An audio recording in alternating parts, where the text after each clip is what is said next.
Bonjour, Citoyen TV, la chaîne de l'Afrique digne et de sa diaspora, vous présente les brèves.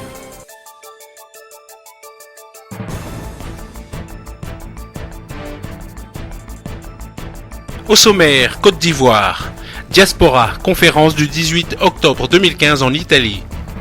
Burkina Faso, voyoucratie occidentale et pour finir, actualité de la Syrie vue d'Afrique.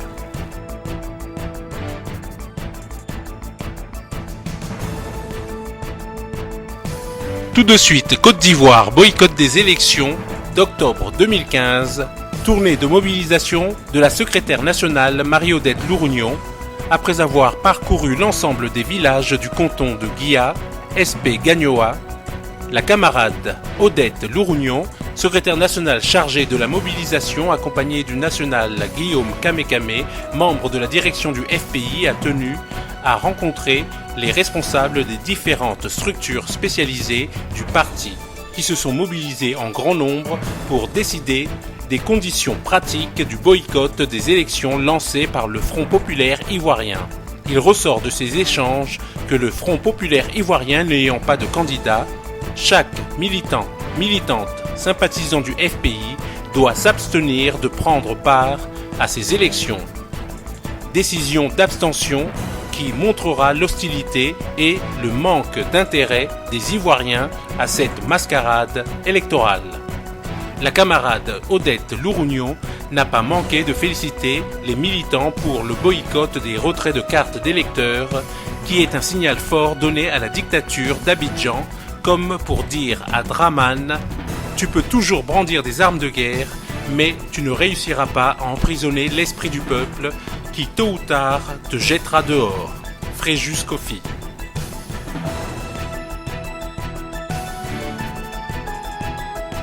Tout de suite, Diaspora, conférence du 18 octobre 2015 en Italie. Sous le haut parrainage de la sénatrice Valeria Cardinali, sénatrice italienne du PD, entendez par là, Parti démocrate italien, avec la présence effective de M. Claudio Bendini, responsable de l'huile, c'est l'équivalent du Parti italien des travailleurs, du syndicat italien des travailleurs, et de Gentile Nicodème, avocat international, avocat de droit international, et de Maria Pia Serlupini, la diaspora ivoirienne et panafricaine, représentée ici par le CRI panafricain, effectue un déplacement à Perugia, en Italie, entendez par la Pérouse. Donc nous y serons le dimanche 18 octobre 2015, à partir de 15h, à la salle Griffo, Parc Hôtel donc de Perugia. Venez-y nombreux, nous allons échanger. Votre serviteur sera le conférencier du jour et j'entretiendrai donc les Ivoiriens et les Africains sur un thème, voilà, l'opposition ivoirienne sur les enjeux des élections démocratiques. Car après Paris, après la France, après quelques pays aux alentours, nous retournons encore en Italie pour prêcher la parole de Gbagbo Laurent.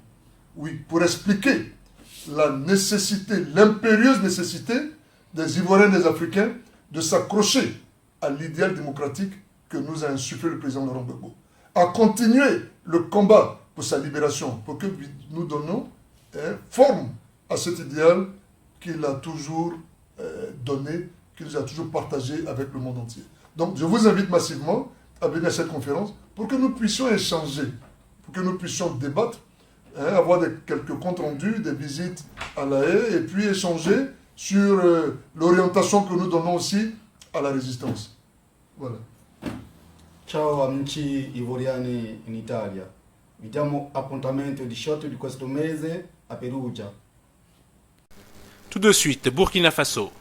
Et la seule question que moi j'ai relevée, c'est celle du téléspectateur qui demandait pourquoi est-ce que M. Kafando s'est retrouvé à l'ambassade des États-Unis après le coup. À l'ambassade de France. Mais en fait, personne ne peut dire. Pas dans une autre ambassade. Oui, non, mais personne ne peut rien dire. Mais il faut dire que personne ne peut savoir exactement les raisons qui l'ont motivé à aller là-bas ou à se retrouver là-bas. Toutefois, il me semble que quand j'ai appris ça, j'étais teinté de honte de honte, de colère, parce que je n'ose pas croire que à un moment aussi crucial que celui-là, la personne qui incarne les institutions puisse quitter, n'est-ce pas, et aller se réfugier à l'ambassade. C'est comme si exactement un père de famille, au moment où la maison brûle, va se réfugier chez les voisins et laisse les enfants et la famille, n'est-ce pas, toutes seules. Non, il me semble qu'il l'aurait dû. Et ça, qu'il aurait dû faire autrement. Non, je veux dire qu'il y a, quand on incarne les institutions, il faut savoir où on va, de quel côté on est. Bon, maintenant, quand il va se réfugier à l'ambassade, a-t-il pensé à ce que deviendraient les Burkinabés? Parce que c'est ça la question. Lui va se réfugier. Le reproche qu'on lui fait, c'est pas d'être allé à l'ambassade, mais c'est d'avoir choisi précisément. Non, mais c'est d'abord le fait d'être allé dans une ambassade, n'est-ce pas, et d'avoir laissé le peuple sous seul.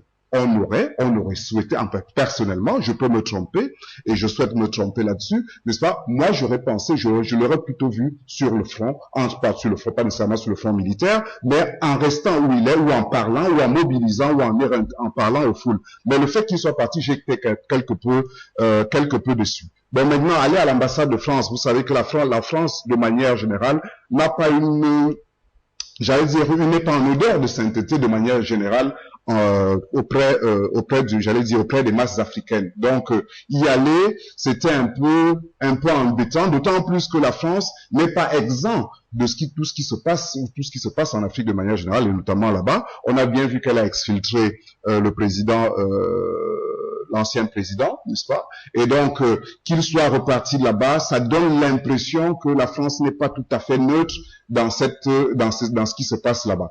Donc c'est ce qui m'a choqué, qui m'a gêné. La transition, ou alors par rapport à ce qui a mené au putsch? Non, par rapport au putsch. Il me semble quand même qu'on ne sait pas, parce que en fait, il y a les réseaux de la France-Afrique qui sont toujours en jeu, il y a les contre-révolutionnaires sont toujours là. On ne sait pas, on comprend pas tout à fait le jeu de la France là-dessus. Malgré le fait qu'elle ait affirmé de manière très forte, n'est-ce pas, qu'elle ne voulait pas, mais bon, vous savez que l'histoire de la France nous apprend qu'elle dit une chose et elle fait très souvent le contraire. Donc, j'étais un peu très gêné par rapport à cette situation, mais je peux pas me prononcer de manière définitive là-dessus, parce qu'après tout, c'était la vie d'un homme, et face au danger, que pouvait-il faire? Je peux pas savoir qu'est-ce que j'aurais fait, mais de l'extérieur, n'est-ce pas, je me dis quand même que je n'aurais pas laissé les enfants tout seuls à la maison et aller me réfugier chez le voisin. Tout de suite, voyoucratie occidentale. Ce qu'on appelle soi-disant ACMI et Boko Haram. Et il y a les schémas qui sèment la mort et la désolation en Somalie. C'est parce qu'effectivement, les multinationales veulent s'accaparer de ces richesses-là au détriment des peuples africains. Ça, on ne peut pas le cacher. C'est des faits réels. C'est pas des spéculations intellectuelles. Donc, voilà les différentes sources de financement du terrorisme islamiste à l'heure actuelle. Qui je dis bien en dehors, je ne dis pas que les multinationales n'utilisent pas des méthodes propres pour pouvoir conquérir des marchés ou des sources d'approvisionnement en matières premières. Je ne dis pas ça. Encore que c'est pas toutes les multinationales aussi. Oui. Non, c'est selon des cas. Parce qu'aujourd'hui, là, j'ai cité des cas, par exemple, des multinationales liées à l'énergie, par exemple, au pétrole, au gaz, et par exemple, au coltan. Parce que le coltan, c'est le coltan qui fait subir qui entraîne le malheur du peuple congolais aujourd'hui. Parce que le coltan est très important à l'heure actuelle. Je pourrais citer plusieurs. Par exemple, si je vous, par exemple, je peux citer, par exemple, cette multinationale, United Co, qui a semé la terreur et la mort en Amérique latine des années durant, par des guerres et des coups d'État, parce qu'effectivement, elle voulait avoir le monopole de l'agro-industrie. Dans ce il y a différentes, c'est selon les cas. Même quand tu appelles des multinationales des armes, c'est une évidence. C'est comme, par exemple, comme disait un ami qui aimait bien, dont j'aimais souvent sa bonne blague, il disait, mais, un vendeur de cercueil, logiquement, est content quand il entend des gens pleurer dans les hôpitaux et autres. Il est sûr qu'il va faire des grandes ventes. Et c'est donc comme ça, donc, quelqu'un qui fabrique des armes. Il est très content s'il peut susciter des conflits, si ces conflits n'existent pas, il les suscite. Parce que depuis, il veut vendre son arsenal meurtrier. Merci, monsieur Aoumou. Kémy, c'est pas vous voulez acheter quelque chose? Non, c'est quelque chose qui corrobore le propos de mon très cher frère et ami, je vais donner un exemple pour justement illustrer la nécessité du questionnement en ce qui concerne le lien entre ces multinationales qui peut paraître évident pour certains et pas pour d'autres, et ce terrorisme takfiri. C'est l'exemple de la mafia. Je pense qu'on a tous vu des films de mafia autour de ce plateau. Le mafieux vient demander à celui qui ouvre sa boutique, on va appeler la boutique par exemple au hasard, d'accord, qui ouvre sa boutique et qui devient émergente, ou le Nigeria au hasard, il demande s'il a besoin de sécurité. Et celui qui vient d'ouvrir sa boutique nommé Nigeria va lui dire non, j'ai déjà de la sécurité, j'ai des amis chinois, j'ai des amis de tel endroit, j'ai des amis russes ou autres, et avec eux je vais faire des partenariats.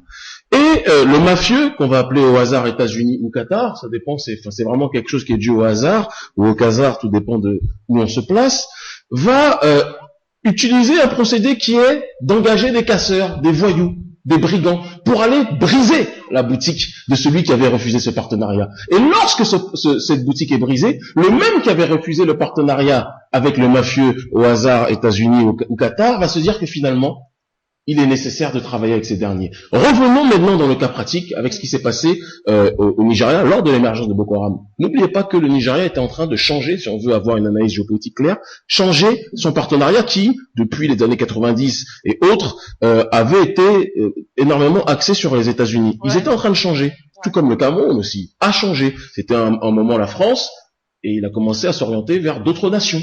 Quoi qu'on puisse penser du président Paul Biya, ce sont des éléments factuels. Et là, comme par hasard, au moment où il y a un changement de partenariat, tant que ces partenariats étaient présents, ce terrorisme-là n'existait pas. C'est quand même assez extraordinaire. Donc moi, ce que je demande, ce n'est pas d'affirmer, je ne suis pas dans une démarche d'affirmer quoi que ce soit, mais je veux juste qu'on s'interroge de manière concrète sur le lien de causalité qui existe entre cette émergence soudaine du terrorisme takfiri et le fait justement que ces pays soient des pays profondément émergents, notamment le Nigeria, qui est devenu aujourd'hui la première puissance africaine du continent sur le terrain économique. Comme par hasard, à cette période-là, ce terrorisme-là émerge, il faut qu'on se pose des questions de fond. Et ça est toujours, souvenez-vous, ces mouvements terroristes apparaissent toujours à des endroits où le sol est rempli de matières premières et de richesses naturelles. Voilà. On peut, sans être dans un conspirationnisme, se poser des questions de fond. D'accord.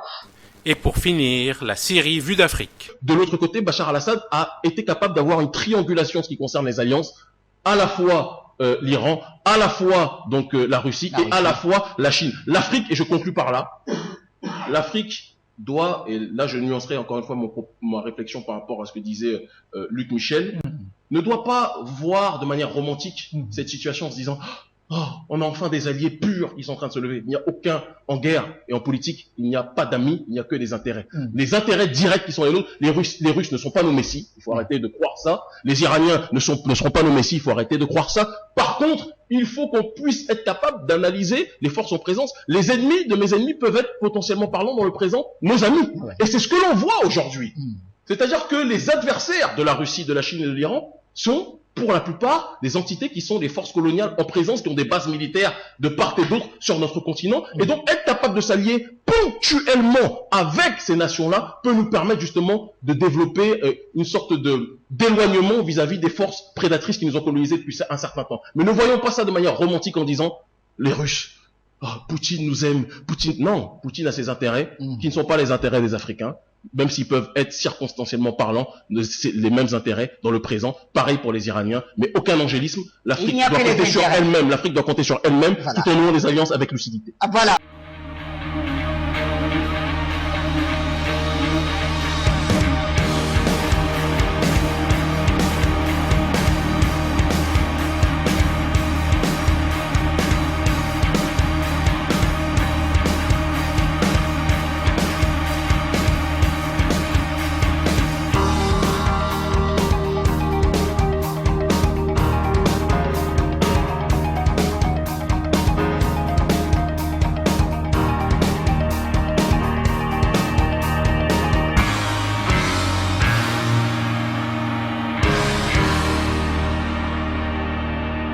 Citoyen TV, la chaîne de l'Afrique digne et de sa diaspora, vous a présenté Les Brèves.